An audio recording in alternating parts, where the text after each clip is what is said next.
জাগিৰোড সমষ্টিৰ 163 নং বুথ কমিটিৰ সদস্যসকলে জনপ্ৰিয় অনাতাঁৰ অনুষ্ঠান প্ৰধানমন্ত্ৰী মন কী বাতৰ আজিৰ খণ্ডত অংশগ্ৰহণ কৰে।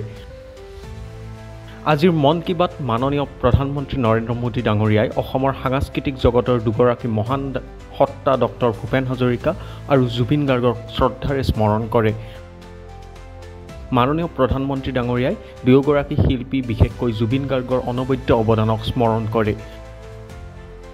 আজিৰ এই অনুষ্ঠানত জাগিৰোড গাঁও পঞ্চায়তৰ সভাপতি সঞ্জৌতি নাথত তথা মৰিগাঁও জিলাৰ অনুসূচী জনজাতি উন্নয়ন পৰিষদৰ অধ্যক্ষ কামেশ্বৰ পাত্ৰৰ লগতে সমূহ সদস্যই উপস্থিত থাকে।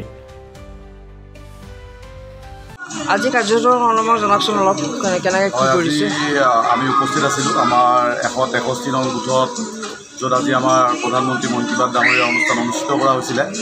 গতিকে খুবেই এটা দুখৰ সময় যদিও সমগ্ৰ অসমবাসীয়ে দুখত আছে। সকলোৱে জানে যে আমাৰ ইয়াৰ আমঠু সকলোৰে মৰমৰ আমাৰ শিল্পী শ্ৰীযুত জুবিন গাৰ্গ ডাঙৰীয়াৰ মৃত্যুত সমগ্ৰ অসমবাসী মৰ্মাহত হৈছে আৰু এক অসমীয়াৰ কাৰণে এক অপূৰণীয় ক্ষতি। গতিকে সকলোৱে তেখেতক প্ৰথমতে আমি শ্ৰদ্ধাঞ্জলি জ্ঞাপন কৰিছোঁ আৰু লগতে তেখেতৰ যিহেতু এডাল মৰমৰ গছ, যাক নাহৰ বুলি আমি সকলোৱে কওঁ, গতিকে সেই নাহৰ পুলি এটাও আমি সকলোৰে উপস্থিতিত আমাৰ বুথৰ সভাপতি, আমাৰ বুথৰ যি কাৰ্যকৰ্তাসকল আছিলে সকলোৰে উপস্থিতিত আমি এডাল নাহৰ গছো আমি ইয়াতে আজি ৰোপণ কৰিলোঁ।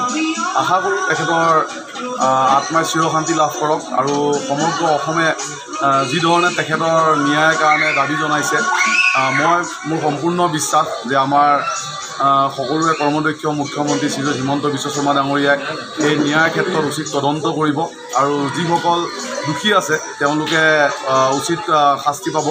কাৰণ সমগ্ৰ অসমবাসীয়ে জুবিন গাৰ্গৰ আত্মাৰ চিৰশান্তিৰ কাৰণে এইটোৱে বিচাৰিছে যে তেখেতৰ আত্মাই শান্তি পাবলৈ হ'লে জুবিন গাৰ্গে ন্যায় পাব লাগিব।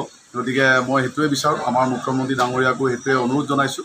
আৰু তেখেতে যিহেতু নিজেও নিজাববীয়াকৈ বহু সিদ্ধান্ত লৈছে, গতিকে অনাগত দিনত আমি ভাবোঁ তেখেতে খুব সোনকালে আমাৰ অসমবাসীয়ে যিটো বিচাৰিছে ন্যায়, সেই ন্যায় সোনকালে পাব। আৰু পুনৰবাৰ আজিৰ এই আমাৰ বুথৰ সমূহ কাৰ্যকৰ্তাসকলৰ উপস্থিতিত জুবিন গাৰ্গ ডাঙৰীয়াৰ মই আত্মাৰ চিৰশান্তি কামনা কৰিছোঁ।